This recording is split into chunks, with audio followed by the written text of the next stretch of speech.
Bismillahirrahmanirrahim. Assalamualaikum warahmatullahi wabarakatuh. Alhamdulillahilladzi amarna bil adli wal ihsan. Assalatu wassalamu ala khairil insan wa ala alihi wa sahbihi ila yaumil bayan. Amma ba'du.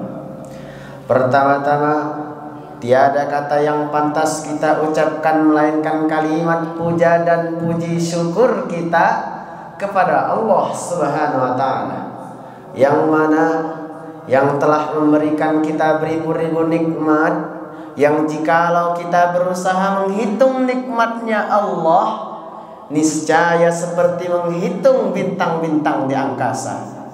Dialah Allah yang telah menciptakan 7 lapis langit tanpa tiang. Dialah Allah yang telah menciptakan lautan tanpa semen cor-coran. Bersyukur kepada Allah dengan mengucap Alhamdulillahirabbil alamin. Kedua kalinya salawat beriringkan dengan nada salam. Tidak lupa kita sanjung agungkan kepada junjungan kita, Nabi besar kita, Nabi Muhammadin sallallahu alaihi wasallam. Al-bakhil, kata Nabi, sepelit-pelitnya orang, semedit-meditnya orang, jikalau disebutkan namaku, kata Nabi, dia tidak mau bersalawat. Nabi Muhammadin sallallahu alaihi wasallam, yang kita nanti-nantikan syafaatnya di yaumul qiyamah kelak. Amin ya rabbal alamin. Pada kesempatan kali ini saya akan menyampaikan tausiah yang bertema bergegaslah taubat sebelum terlambat. Allah Subhanahu wa taala berfirman, A'udzu billahi minasyaitonir rajim. Bismillahirrahmanirrahim. Ya ayyuhalladzina amanu tubu ilallahi taubatan nasuha. Wahai orang-orang yang beriman, bertaubatlah kepada Allah dengan taubat yang semurni-murninya. Bapak dan Ibu yang dirahmati Allah Subhanahu wa taala, Allah Subhanahu wa taala akan menerima taubat hambanya selama hamba itu mau bertaubat. Dan akan lebih baik jikalau taubat itu diiringi dengan janji untuk tidak mengulangi dosanya, atau yang biasa kita sebut dengan taubat nasuha. Taubat nasuha adalah seseorang bertaubat dari sebuah dosa dan ia tidak melakukan dosa tersebut kembali. Ada sebuah kisah seorang sahabat yang bernama Tha'labah bin Abdurrahman radhiyallahu anhu. Tha'labah bin Abdurrahman adalah seorang sahabat yang biasa melayani Rasulullah sallallahu alaihi wasallam. Dan Rasulullah sallallahu alaihi wasallam suatu ketika mengutus Tha'labah dalam suatu keperluan, dan Tha'labah melewati rumah seorang laki-laki Ansor, dan ia melihat istri dari laki-laki Ansor tersebut sedang mandi, dan ia melihat ke arah tersebut secara berulang kali.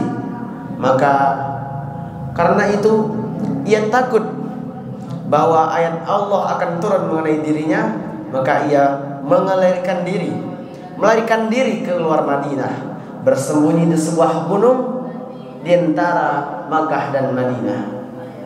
Rasulullah pun merasa kehilangan atas dirinya, maka Rasulullah pun menyuruh Umar dan Salman untuk menjemputnya. Singkat cerita, dan di waktu Tha'labah dihadapkan kepada Rasulullah, dan Rasulullah bertanya, wahai Tha'labah, mengapa engkau pergi dariku? Dan Tha'labah pun menjawab, karena dosaku wahai Rasulullah. Dan Rasulullah kembali berkata, apakah kau mau kutunjukkan ayat Al-Quran yang jikalau ia dibaca akan menggugurkan dosa kesalahan suatu manusia? Dan Tha'labah menjawab, tentu wahai Rasulullah, Dan Rasulullah kembali berkata, "Qul," katakanlah, "Rabbana atina fid dunya hasanah wa fil akhirati hasanatan wa qina adzabannar." Dan Rasulullah pun menyuruh Tha'labah pulang. Dan setelah itu Tha'labah pun jatuh sakit selama 8 hari. Dan ketika Rasulullah datang menjenguknya, Rasulullah meletakkan kepala Tha'labah di atas pangkuannya. Namun Tha'labah memalingkan kepalanya dari pangkuan Rasulullah. Dan Rasulullah bertanya, "Wahai Tha'labah, mengapa engkau memalingkan kepalamu dari pangkuanku?" Dan Tha'labah pun menjawab, "Karena kepalaku, wahai Rasulullah, kepalaku sudah dipenuhi oleh dosa." Dan Rasulullah kembali bertanya, "Apa yang kamu mau?" Dan Tha'labah menjawab, "Ampunan dari Rabbku." Maka dari itu Jibril pun turun kepada Rasulullah SAW dan berkata, "Sungguh Rabbmu telah memberi salam kepadamu," dan berkata,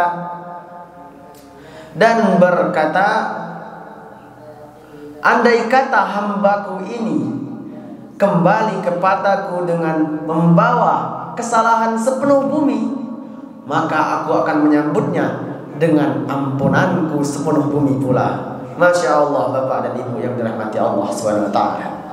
Dari kisah tersebut dapatlah kita ambil pelajaran bahwa setiap manusia pasti berbuat kesalahan, pasti berbuat dosa, baik yang disengaja maupun yang tidak disengaja. Manusia yang terbaik bukanlah manusia yang tidak pernah berbuat dosa, akan tetapi manusia yang terbaik adalah manusia yang ketika ia menyadari ia berbuat dosa, ia segera bertaubat kepada Allah Subhanahu wa taala. Sebagaimana Rasulullah SAW bersabda, "Kullu bani Adam khata'un wa khairu khata'in at-tawwabun." Setiap anak keturunan Adam itu pasti berbuat kesalahan, namun sebaik-baik orang yang berbuat kesalahan adalah ia yang mau bertaubat. Hadis riwayat Ibnu Majah. Mungkin itu saja yang dapat saya sampaikan. Kurang dan lebihnya saya mohon maaf. Kepada Allah kita sama-sama mohon ampun.